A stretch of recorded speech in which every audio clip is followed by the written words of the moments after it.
Chaque fin de mois, tu finis dans ton compte il est rouge. Chaque fois que tu vas voir ton banquier, il tire la gueule. Chaque fin de mois, tu dois prêter de l'argent à gauche, à droite pour pouvoir combler ton compte bancaire. Chaque fin de mois, tu te demandes comment est-ce que tu vas pouvoir vivre le mois d'après parce que tu finis le compte complètement à découvert, voire à zéro. Si tu as des problèmes justement de cet ordre-là, de pouvoir gérer tes finances, je vais te donner dans la vidéo qui va suivre les habitudes ou les attitudes que tu peux changer pour pouvoir en fait finir le mois dans le vert et pourquoi pas commencer à épargner pour pouvoir réaliser tes projets les plus fous, tes rêves les plus fous chaque fois que tu en as envie. On se retrouve après le jingle.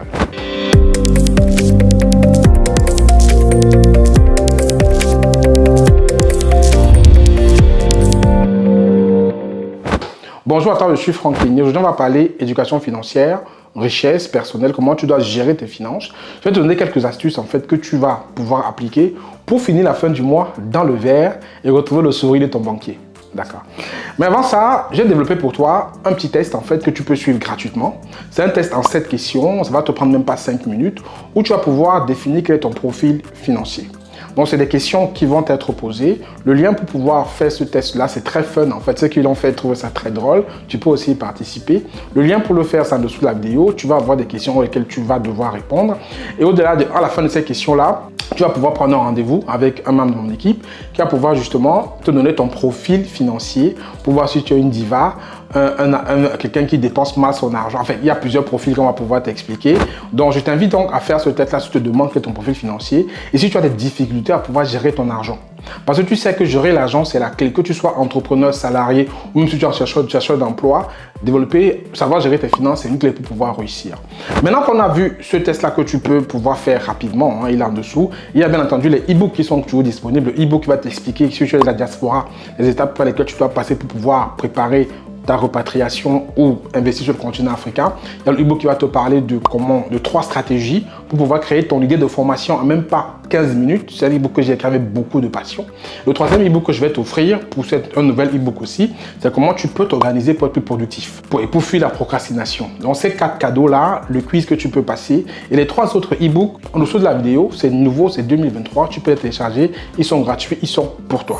Maintenant qu'on a vu ça, maintenant on va rentrer les habitudes que tu dois éliminer parce que la gestion de tes finances commence par ce que tu dois éliminer et ce qui t'empêche vraiment de pouvoir gagner beaucoup plus. Parce que quand tu vas analyser tes dépenses, ce que tu dois faire maintenant d'abord, avant de prendre la vidéo, prends un cahier, prends un stylo pour noter ce que je vais te dire et à la fin, essaie d'appliquer chaque point. Tu verras qu'au bout de ça, tu auras des choses importantes à appliquer. D'abord, pose-toi en première la question, où va mon argent? Où va mon argent? Donc, faites un exercice très simple. Dans le cahier, note un mois où tu n'as pas encore ça en tête. Commence, nous sommes en début de mois, début février là. Note tout le mois de février comment tu dépenses ton argent. Dans quelle catégorie va ton argent? Bien entendu, il y a des dépenses qui sont incompressibles que je ne peux pas échapper, telles que ton loyer, telles que peut-être ton véhicule, il y a l'assurance que tu dois payer, tu dois mettre l'essence pour aller travailler, peut-être ton alimentation, si tu as les enfants, payer leurs loisirs et tout ça. Tout ça, c'est des dépenses qui sont fixes auxquelles tu dois pouvoir faire face tout le temps. Bon, fixe, c'est un peu façon de parler parce que l'essence, en fait, ça dépend de comment tu te déplaces. Mais ça, c'est des dépenses obligatoires auxquelles tu dois faire face, qu'il vente ou qu'il neige. Donc, quand tu as répertorié ça maintenant, vois encore ailleurs où va ton argent. Parce que souvent, moi, j'avais fait ça avec un apprenant que j'accompagnais. On voyait qu'il dépensait beaucoup d'argent dans les Starbucks café. Il prenait un Starbucks tous les jours à 5 €. Il prenait un petit truc à rentrant. Il prenait ceci, cela. On voyait que par jour, il y avait peut-être 15 € comme ça qu'il dépensait pour rien. Et quand vous faites 15 € sur 30 jours, ça fait 450 € que vous avez dépensé juste à prendre un Starbucks, le café le matin, machin. Et 450 € par mois, si vous gagnez 2000 €, ça fait déjà presque 20% de ce que vous gagnez qui part dans des petits trucs que vous ne vous en rendez même pas compte. Parce que vous dépensez 5 € par-ci, 2 € par là, 3 $ par là, 5 $ par là. Vous ne rendez pas compte qu'au bout du mois, ça fait lourd. Donc, identifiez exactement, quand vous faites une petite dépense, écrivez. Qui n'est pas une dépense dans les dépenses obligatoires, bien sûr, vous écrivez. Et vous allez voir en fait, maintenant, quand vous avez fait ça en deuxième étape, pour pouvoir donc appliquer, quand vous avez identifié ces dépenses-là, voyez celles que vous pouvez réduire ou éliminer. Par exemple, si on prend le cas du Starbucks café, vous pouvez par exemple dire, voilà, je ne prends plus de Starbucks café, j'achète un petit contenant, un petit thermos chaud, et j'achète plutôt du café, et le matin, je fais le café chez moi, et j'amène ça au travail, ça me fait économiser de l'argent. Si par exemple vous fumez, parce qu'il y a aussi beaucoup qui vont dans la cigarette, dans l'alcool, vous voyez comment vous pouvez réduire ça, peut-être moins fumer, peut-être moins boire. Il y a des petites dépenses que vous pouvez voir. Peut-être vous allez votre petite pause au travail, petite pause au chocolat, où vous allez prendre un chocolat, 1 euro, une petite barre de chocolat, 1 euro, 1,20 € à la machine de distributeur de votre société. Si vous faites 1,20 € tous les jours à 16 heures, x 5, ça fait presque 1 euro, ça fait 8 euros. Vous faites x 4, ça fait presque 40 ou 50 euros que vous dépensez juste avec une barre chocolatée. Alors que si vous faites le contraire, vous voulez toujours manger votre chocolat, achetez le chocolat dans un magasin, dans une boutique. Chaque matin, quand vous partez au travail, prenez un chocolat, vous mettez dans votre sac. Vous allez voir que ça va vous coûter moins de 10 € pour tout le mois. Alors que vous dépensez 5 fois plus parce que vous prenez à la machine. Donc, c'est les petits trucs comme ça que vous allez devoir identifier en deuxième étape pour voir comment vous allez réduire tout ça pour pouvoir avoir un budget qui est équilibré. Maintenant, troisième étape maintenant, c'est de vous imposer des quotas de dépenses par poste. On appelle souvent ça la gestion du budget par les enveloppes. Après, on parlera du budget dans une autre vidéo.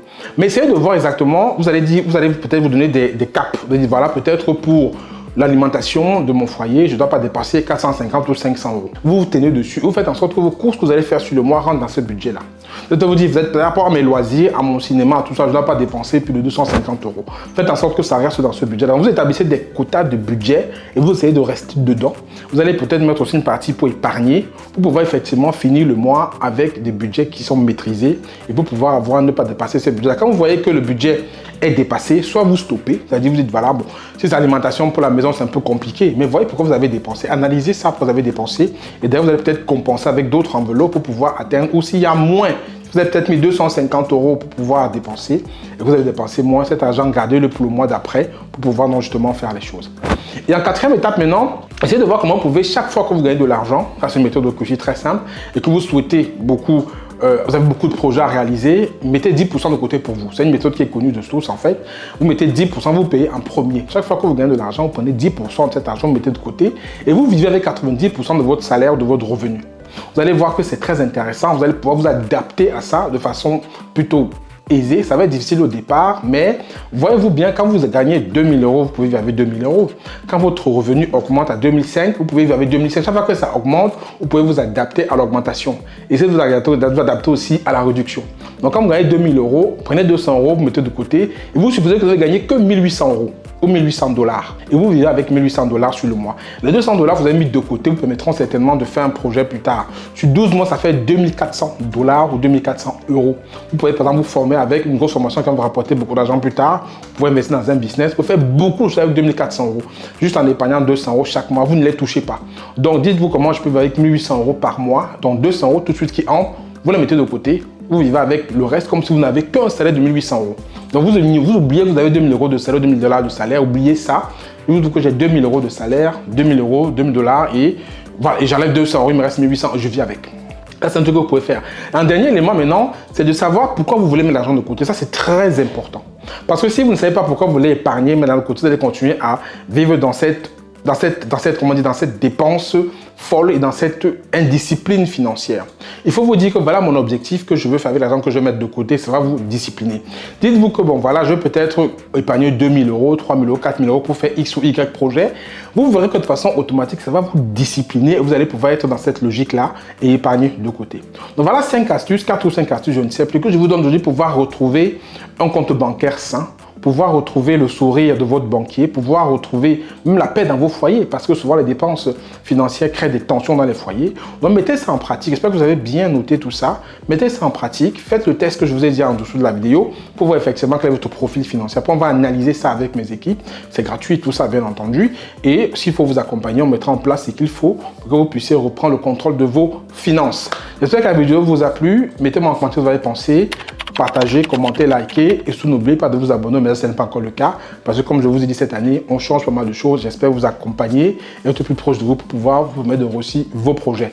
C'était Franck Kenyé, à très bientôt. Dans une prochaine vidéo, d'ici là, prenez soin de vous. Ciao, ciao.